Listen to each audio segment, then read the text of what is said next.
will be your host today on Coffee with Catechist. Today we're at the Breakdown Cathedral and with me is Miss Holder. So how are you this morning? Quite well, thank you. Is this your home parish? Yes, this It is is? my home parish, yes. That's very nice. What class do you teach? I teach the year E class. I think it is. It's year Is E. this the pre-confirmation class? Pre-confirmation, yes. That's very nice. And how did you get involved in catechism? I've been involved in catechism for many years. Maybe 12, 11 Wow. years. In and out of catechism. For the past 6 years or so, I've been continuously involved in catechism. That's really nice. So what motivated you to start this? I'm a teacher by profession, and so I felt that I should have been involved in teaching the gospel, something that I really, for myself, want to know more about. So I thought getting involved in catechism would have been one area that made it necessary that I have to research, because now, okay, I might pray and so on for myself, but when I have to teach or help somebody else to understand, what the message is and so on, it means that I will have to do extra studying and meditating on it and so on. So I saw getting involved in catechism as not only helping other persons to understand the word and make the faith and so on, but also helping myself.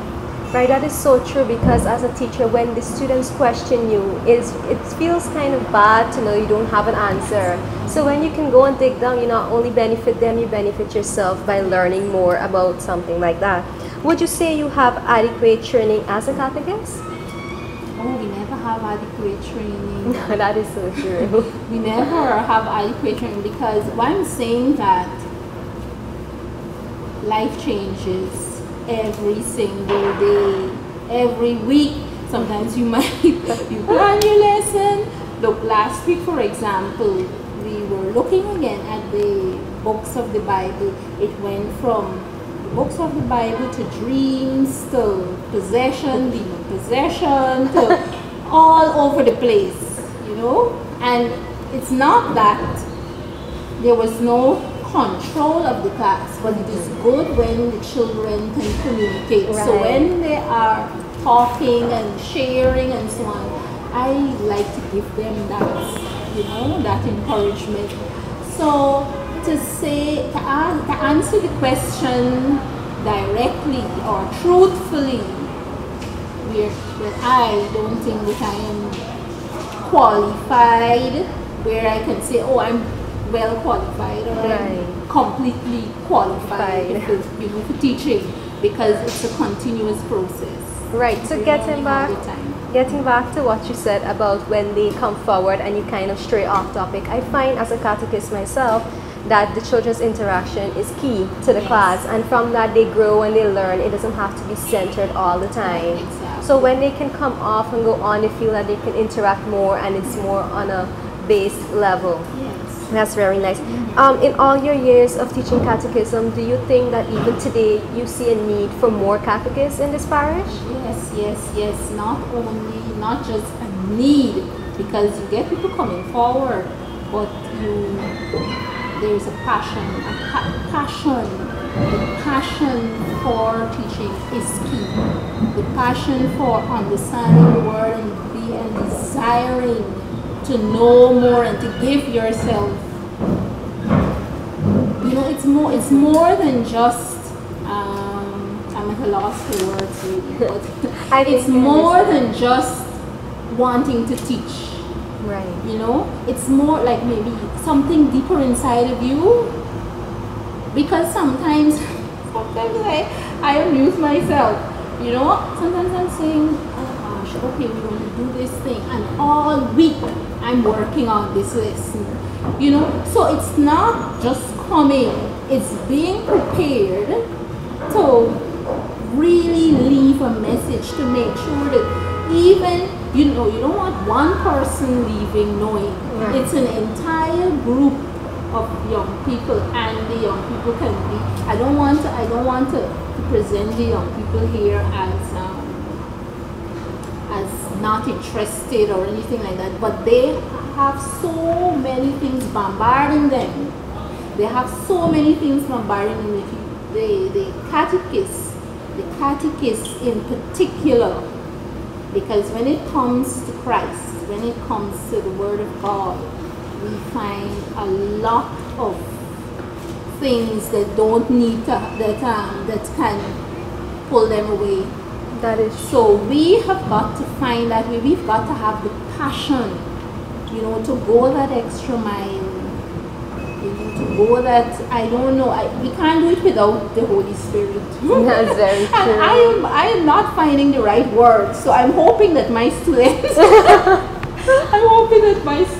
leave knowing that the teacher cares and the teacher is there with them. Their teacher, myself, is there with them because there is a love, there is a need for us to meet. You know, because I find what was happening at the beginning, and I think for whatever it's worth, that is getting through to them. Because at the beginning of this session of the term, this is a new class I'm working with, a new level I'm working with. And I found that at the beginning of this level, we had, it's not a very big class, but the children were not being regular. Like every week, you may have one or two who were, you know, coming all the time, but there was a big turnover every week. Now there is a more constant attendance. So whatever that thing is that's happening, that I can't put it to words, it is effective. You know, so I think for yes, the parish needs more teachers, but not just teachers. We need committed, passionate catechists. right. So you talk about the passion, and you would say that the teacher of the classes would basically set the mood for the children. Yes. Because so if you have an enthusiastic catechist in your class, the children would be more willing Yes. to pay attention. Yes. They would want to be here. They'd show a lot of interest in the class. Yes. So with the need of more catechists, even if they do not have the passion, do you think it's something that can build? I mean, we have many parents that would sit and wait on the children and so on. What if those very parents can get involved in catechism? What would you think about that? It can happen. And there is room for encouraging and for motivating new catechists. I'm not saying that they should sit in the class or not sit in the class.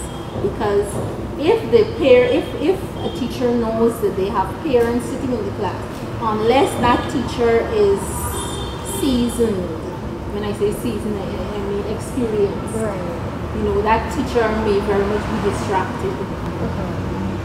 Right? And then again, you might have a teacher who might prepare their lesson for the parents, forgetting that, you know, I have this age group of children to work with because they want to get the parents involved.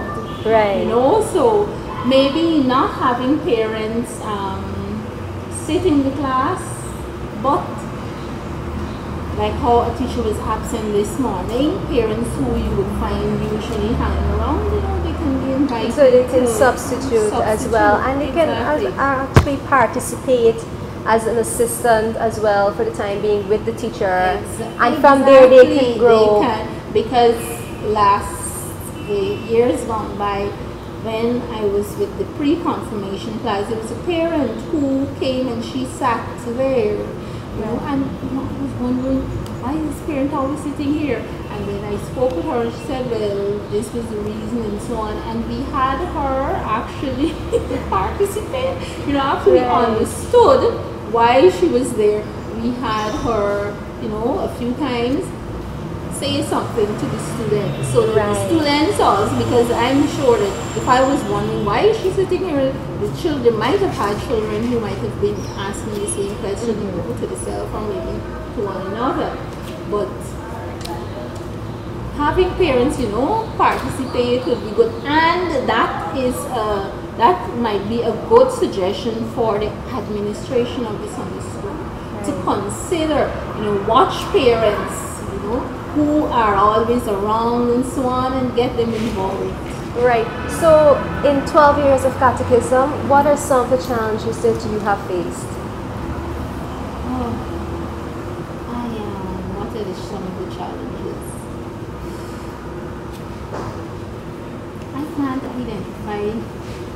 I can't really identify a challenge right now. Why I'm saying that?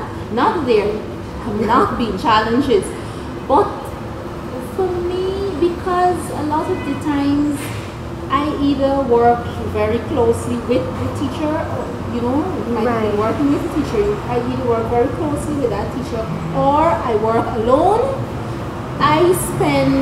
I try to use up my time focusing on the lesson, focusing on what is going to be delivered to the students and so on. So I come to the 1 hour, do what I have to do.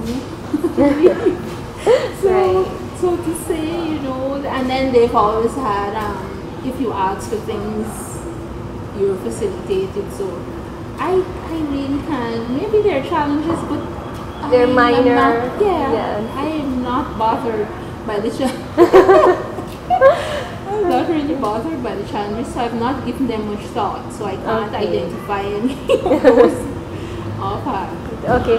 Well, thank you for your time, Miss Holder. It was very nice talking with you.